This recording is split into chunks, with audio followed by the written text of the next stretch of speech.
हजुर स्कुल जान्छु आज जाने हैन नि त स्कुल आज नजाने हस् आज नजाने जाने हो स्कुल हो स्कुल गएर के गर्नुहुन्छ नि सानोले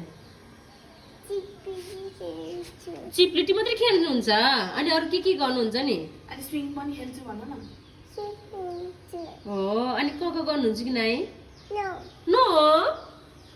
खेल्न मात्रै जाने हो सानो बुङ गर्ला नि त फेरि चिप्लिटी खेल्दा राम्रोसँग खेल्ने आस ए स्विङ खेल्छु अनि सानो सुन्नुस् न यता ए फर एप्पल भनेर पढ्नुहुन्छ सानोले वाह ए फर के हुन्छ ए फर के छ नि एफर एफर के हो भन्नु त ए फर के हो अभि ल जानुस् न त ल जानुस् ल बाइ बाइ लभ यु खै चुप्पा आज म हजुरकै मम्मी हो त नि बाबासँग जानुहोस् हस् ल चुप्पा गर्नुहोस् न त मम्मीलाई छ्याबा बाई बाई बाई बेबी नजाने कि आज स्कुल है